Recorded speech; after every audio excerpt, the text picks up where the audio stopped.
Et qu'il y a longtemps, fermez ça, qu'il y a longtemps qu'on ne s'est pas vu. Comment va le monde? Bon, je recommence en cette belle journée du mois de juillet, évidemment. Ça a été la fête de la France, il y a bientôt. Et bientôt, c'est évidemment la Sainte-Anne, la fête de la Sainte-Anne qui est le 26 juillet. Alors, tout ça pour vous dire que je vais recommencer à faire mes éditoriales. Je vais pouvoir vous converser un peu directement de mon sous-sol, où ce qui est mon bureau pour évidemment toutes mes affaires, etc. Alors, je vais vous converser comme ça et je commence. Et évidemment, mon sujet aujourd'hui, il est un petit peu et beaucoup dérangeant. C'est le pourquoi.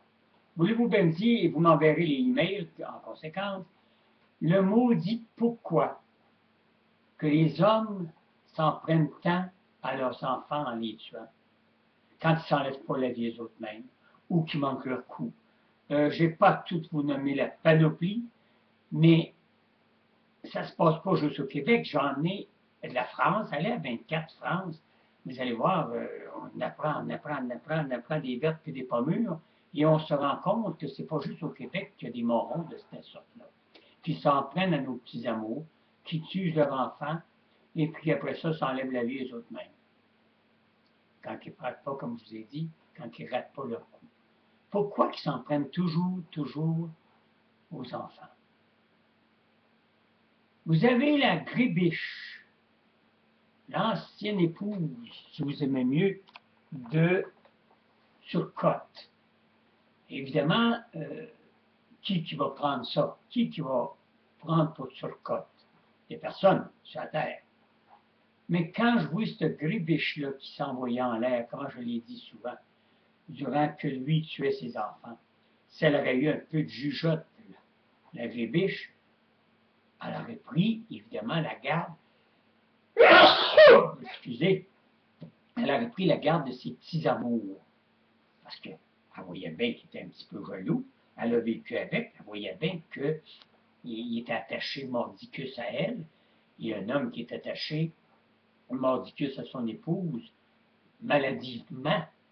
Ben, je pense que moi, j'aurais demandé la garde de mes petits amours pour éviter, évidemment, quoi que ce soit, d'éviter le pire. Elle ne l'a pas fait. Mais là, aujourd'hui, toutes les tribunes en cours, aussitôt qu'il arrive quelque chose, Miss Kodak, on appelle ça des petits Joe Kodak, qui tirent la couverte de leur côté pour se donner de la bonne intervention, pour se donner un petit peu de prestige. Mais malgré biche, ça ne pogne pas avec moi, ça peut pogner avec tous les autres morons qui veulent te croire, mais, tu sais là, arrête, décalisse devant la caméra. Tu n'as pas fait ce que tu avais à faire.